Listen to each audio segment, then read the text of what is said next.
Hey YouTube, Hill Country Husker. Appreciate you guys checking out my videos. Thanks for all those subscribers. I just want to say thanks for that. Keep the comments coming. I want to go over something I've been reading about in the news that I don't think you're going to hear a lot about on the mainstream media. You know, especially in light of all the gun control, the aftermath of the Sandy Hook Elementary School shooting that happened up there. It's a bad deal. You know, now the knee-jerk reaction is, you know, ban all guns and register every gun owner and publish their address and names and put everybody in a database and don't address the real problem. But anyway, that's not what I want to really get into. What I've been reading, there's a couple of stories here I was able to find via Twitter where Americans have fought back with their personally owned firearms and have saved themselves and their families. One story I was reading about out of Kansas, Neosho Springs or something like that. Man had two guys break into his house, and he was able to apprehend one and wound another, I believe the story was. Not a whole lot of details on that story, being I guess that it's Kansas, very liberal state. Another one happened, and I did see this, a little bit of this on the Fox News channel.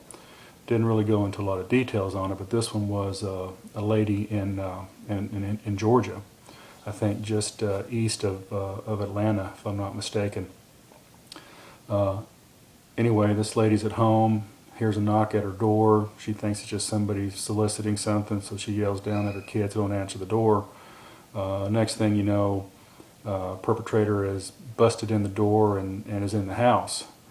She grabs her kids, grabs her .38 revolver, heads to their, I guess, designated safe room.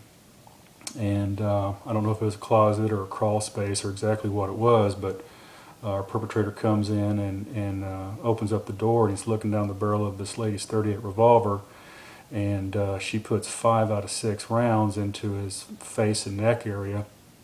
He supposedly runs out, jumps in his car, and police find his crashed vehicle with him in it a couple blocks away, and they take him into custody. Surprisingly enough, it sounds like the guy is going to live. Can you imagine getting shot in the face with .38 5 times? Anyway, I'm sure this punk had it coming. And speaking of this guy, this punk, if you dig a little bit into it, go into the local newspaper or television station I believe it was, this guy had been arrested 6 times since 2008, and repeat offender, had just gotten out last August, and here he is doing home invasions. What it sounds like is happening, and I've had this recently happen to a friend of mine. They were not home, but their home was broken into and burglarized. Okay, so my point here is, and here's what I see happening a whole lot more, is inner city thugs are coming out to the middle class, hardworking Americans' homes when they're not there, and breaking into them and burglarizing them, robbing them, and God forbid knows what else could have happened to this lady in Georgia. So, point here, and I'm pointing out, is stay vigilant. Fight the gun control legislation that's coming. Be aware, fortify your home, and be prepared. Just my thoughts, Hill Country Husker. Thanks.